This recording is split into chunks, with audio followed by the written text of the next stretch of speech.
అందరికీ నమస్కారాలు. ఈరోజు ఉదయం నుంచి మీ అందరు రకరకాలుగా ఊహాగానాలు చేస్తున్నారు. లడ్డూలు పాలసీ గురించి, లడ్డు డిస్ట్రిబ్యూషన్ గురించి. పాలసీలో ఏమాత్రం చేంజ్ లేదు. దర్శనం చేసుకొని టోకెన్ ఉన్న భక్తులకి ఉచితంగా ఒక లడ్డు వస్తుంది. దాంట్లో అదనంగా 4 నుంచి 5, 6 కూడా వాళ్ళకి అవసరాన్ని బట్టి అందించడం జరుగుతుంది. అదేవిధంగా అవైలబిలిటీలో ఏమాత్రం తక్కువగా లేవు. సో అయితే లడ్లకు సంబంధించి మేము చేసిన కొద్ది పరిశోధనలో కానీ మా దృష్టికి వచ్చిన విషయాలన్నిటిని కూడా పరిగణలో తీసుకొని ఒక చిన్న మార్పు చేయడం జరిగింది.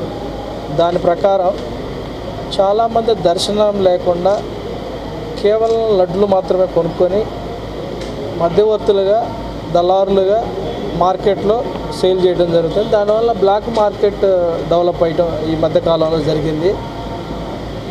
మేము ఈరోజు విజిట్ చేసినప్పుడే మేము మెట్లెక్కుతుంటేనే ఒక వ్యక్తి 3 బ్యాగుల్లో తీసుకెళ్తాడు.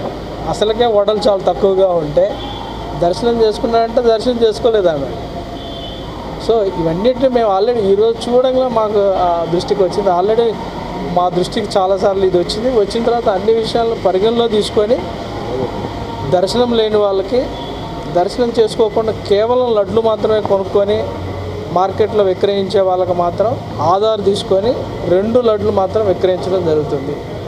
దీంట్లో సామాన్య భక్తులకి వాళ్ళ యొక్క బెనిఫిట్ కోసమే ఈ చర్యలు తీసుకోవడం జరిగింది. దీనివల్ల సామాన్య భక్తులు దర్శనం చేసుకున్న వాళ్ళకి లడ్లు ఎక్కువ ఇవ్వటం ఏర్పాటు చేయడం జరుగుతుంది. సో బ్లాక్ మార్కెట్ను అరికట్టడం ఇది ఒక ఉద్దేశం. కేవలం లడ్లు కొనుక్కొని లడ్లు కోసమే వచ్చి లడ్లు మాత్రమే తీసుకెళ్లే వాళ్ళకి మాత్రము ఇది ఒక స్టింజెంట్ మెజర్ అని చెప్పొచ్చు.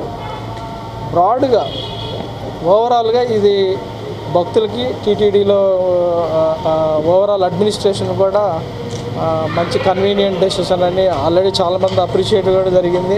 కొన్ని ఛానల్లో అలా చేశారు, ఇంకొక ఛానల్లో వేరే రకం చెప్పారు. బట్ పాలసీలు ఎక్కడ ఏం చేంజ్ చేయాలి, పాలసీ అలానే ఉంది. కేవలం దర్శనం లేని వాళ్ళు మాత్రమే ఒక ఆధార్ను తీసుకొని 2 లడ్లు ఇవ్వడం జరుగుతుంది. ఇది ఒక్కటే చేంజ్. మీరు అందరూ సహకరించాలి.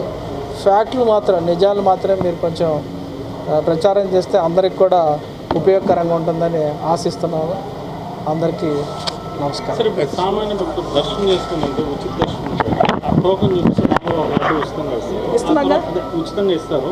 ఆ తర్వాత ఎన్ని లడ్లు అడిగినా ఆ భక్తుడికి ఇచ్చే అవకాశం, ఆ భక్తుడికి 4, 5 మాకు అవైలబిలిటీ బట్టి 4 అయితే తగ్గట్లా.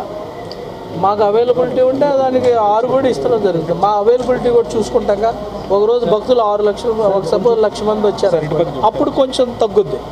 సపోజ్ భక్తులు ఈరోజు 75,000 మంది ఉన్నారనుకో, వాళ్ళకి సప్లై ఉంది కాబట్టి వాళ్ళకి అనుగుణంగా వాళ్ళు అడిగినన్ని ఇస్తున్నాం. ఇప్పుడు అల్టిమేట్గా ఏంది, demand and supply, availability. So ఇప్పటివరకైతే చాలామందికి 4 అడిగిన వాళ్ళకి 4 ఇచ్చాం. మెజారిటీ పీపుల్ మేము చేసిన డేటాలో మెజారిటీ పీపుల్ 4 చాలా అంటున్నారు. వాళ్ళు ఒక లడ్డు ఆల్రెడీ ఫ్రీగా వస్తుంది అంటే టోటల్గా 5 లడ్లు వచ్చినట్టు. సో ఆల్రెడీ 5 లడ్లు 5 మంది వచ్చారనుకోండి, 5 25 లడ్లు వస్తున్నాయి కదా. దీంట్లో మీరేమి డౌట్ పడాల్సిన లేదు. అంతకంటే ఎక్కువ కూడా యాక్చువల్గా మెజారిటీ పీపుల్ కొనుక్కోరు. అంటే ఇది గతంలో ఇది బ్లాక్ మార్కెట్ ఎక్కువ ఉందని చెప్పి 36 రూపాయలు పడే లడ్డూని 50 రూపాయలు, ఇప్పుడు బ్లాక్ మార్కెట్ పెరగద్దంట. బ్లాక్ మార్కెట్ ఇప్పుడు పెరగడానికి ఎందుకంటే దర్శనం లేకుండా వచ్చే వ్యక్తి మాకు తెలిసిపోద్ది కదా, టికెట్ లేకుండా వస్తున్నాడు. అతనికి ఆధార్ చూపించమని అన్నాం. మేము ఆధార్ ఎంట్రీ చేసుకొని రెంట్ ఇస్తున్నాం. దీని మీద రానున్న రోజుల్లో రేషన్ ఏం లేదు, ఆ రేషన్ ఏం లేదు. మీరు ఓవరాల్గా దాంట్లో రేషన్ ఏం లేదు. దర్శనం లేకుండా కేవలం లడ్డు కొనుక్కోవాలి వచ్చేవారికి మాత్రం ఇది ఖచ్చితంగా వాళ్ళ క్రెడెన్షియల్స్ రికార్డ్ చేస్తున్నాము. వాళ్ళు ఏ పర్పస్ కోసం కొంటున్నారు, బ్లాక్ మార్కెట్లో కొంటున్నారని మా దృష్టిలోకి వచ్చినాయి. మా కంప్లైంట్ చాలా వచ్చాయి. మా పరిశోధనలో కూడా అది నిజమని తేలింది. దానివల్ల మేము ఇది తీసుకున్నాం.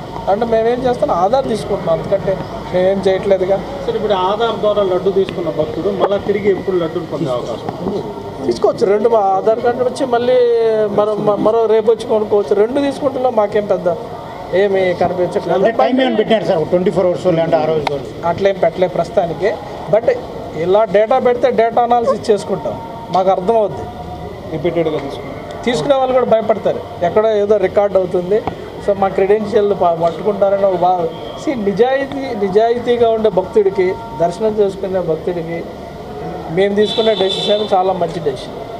నిజాయితీ లేకుండా లడ్డుతోటి బిజినెస్ చేయాలి, దర్శనం లేకుండా కేవలం లడ్డు తీసుకునే వాళ్ళకి మాత్రం ఇది భయం ఉంటుంది. సార్ ఇప్పుడు భక్తులు కోరిన లడ్డూలు ఇస్తున్నారు కదా సార్, అయినా కూడా దళారీ వ్యవస్థ ఉండాలని చెప్పి ఇక్కడే లేదు, ఇక్కడే ఉంది, ఎక్కడో పోయి అమ్మొచ్చుగా, హైదరాబాద్లోనో ఢిల్లీలో పోయి అమ్మొచ్చుగా, అక్కడ లేదుగా అవైలబిలిటీ, ఎవరో పోయి ఇవ్వాలి కదా, వీళ్ళే పోయి ఇవ్వచ్చుగా. Thank you. నందిని నెయ్యికి సంబంధించి ఇది తర్వాత ఈ సబ్జెక్ట్ మీద రాస్తాను.